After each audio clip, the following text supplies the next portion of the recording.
আসসালামু আলাইকুম। আজকের এপিসোডে সবার জন্য থাকছে সুপি মোমো। এইটা হচ্ছে ভীষণ মজাদার একটা মোমো। যারা আগে খাননি আমার এই রেসিপিটা দেখে করে নিতে পারেন।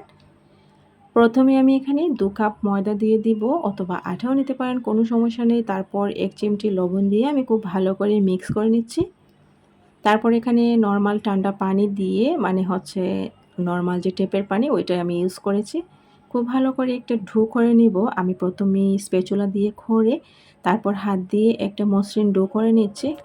ডোটা এমন হবে বেশি শক্তও না আবার বেশি নরমও না, একদম মিডিয়াম আর কি। ১০ মিনিট রেখে দিব। বেশি নরম করলে কিন্তু পরবর্তীতে আরও নরম হয়ে যাবে। ১০ মিনিট রেখে দেওয়ার পর এইদিকে আমি আমার যে মোমোর ভেতরের পুরটার জন্য এখানে আমি ইউজ করেছি বরবটি আর গাজর। তারপর একটা মুরগির ব্রেস্টের এক সাইড আমি এখানে ইউজ করেছি। তারপর আদা বাটা, রসুন বাটা দিয়ে দিয়েছি। এখানে আমি সাদা গোলমরিচটা একটু ক্রাশ করে দিয়েছি। আপনারা চাইলে কালো গোলমরিচটাও নিতে পারেন। তারপর দিয়েছি লবণ, তারপর দিয়েছি সয়া সস। সয়া সসটা অবশ্যই দিতে হবে। সয়া সস দিলে কিন্তু লবণটা একটু কম দিবেন। কারণ হচ্ছে সয়া সসটা এমনিতেই লবণাক্ত থাকে। তারপরে এটাকে খুব ভালো করে আমি মাখিয়ে এটাকে সাইডে রেখে দিচ্ছি। তারপর আমি যে ডোটা মেখে নিয়েছিলাম ওইটাকে আমি সামান্য আরেকটু ময়দা দিয়ে সাইডটা ছাড়িয়ে নিচ্ছি এবং আমি এরকম একটা শেপ দিয়ে নিব। আপনারা কিন্তু ভিডিওতে দেখেই বুঝে নিতে হবে আমি কিভাবে এটা করছি। এবং এটাকে আমি কয়েকটা ভাগে ভাগ করে নিলাম এবং একটা রুটির আকৃতির মতো আমি বেলে নিব।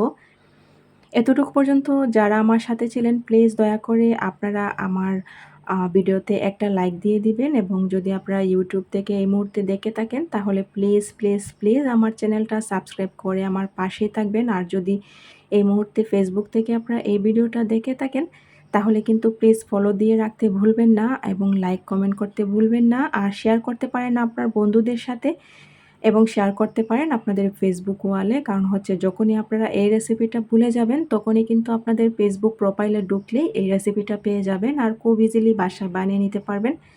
তার জন্য শেয়ার করে রাখতে পারেন।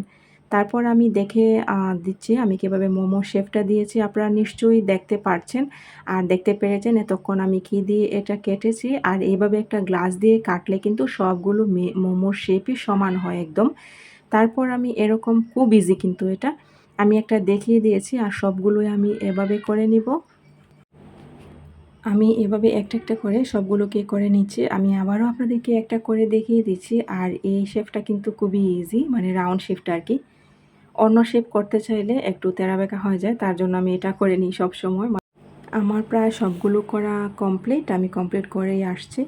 তারপর আমি পরবর্তীতে আমি আরেকটা চুলাতে এখানে আমি পাতিলের মধ্যে পানি দিয়ে স্টিম করে নিব। মানে হচ্ছে আমার স্টিমার নেই। তার জন্য আমি একটা এরকম যে ঝুড়ি থাকে স্টিলের ওইটাকে বসিয়ে দিয়েছি এবং আমি ৩০ মিনিটের জন্য এটাকে রান্না করব ভাপে বা ভাপে সেদ্ধ করে নিতে হবে। আর এই পর্যায়ে কিন্তু প্রথমে হাই হিটে থাকতে হবে চুলাটা, তারপরে কিন্তু লো হিটে রাখতে হবে। তার না হলে ভেতরেরটা সেদ্ধ হবে না। আর আমার মোমোগুলো হয়ে গিয়েছে। এই পর্যায়ে আমি সসটা বানিয়ে নিব। এখানে আমি সসের জন্য এখানে আমি প্রথমে সয়াবিন তেল দিয়েছি, তারপর টমেটো সস দিয়ে দিয়েছি, তারপর সাদা যে তেলটা ওইটা দিয়েছি, তারপর দিয়েছি সয়া সস দিয়ে খুব ভালো করে আমি নেড়েচেড়ে দিচ্ছি। তারপর এখানে চিলি পাউডার দিয়ে দিলাম, মরিচের গুঁড়ো। আপনারা চাইলে এখানে চিলি ফ্লেক্স দিতে পারেন, মানে হচ্ছে শুকনা মরিচটাকে গুঁড়ো করে দিতে পারেন।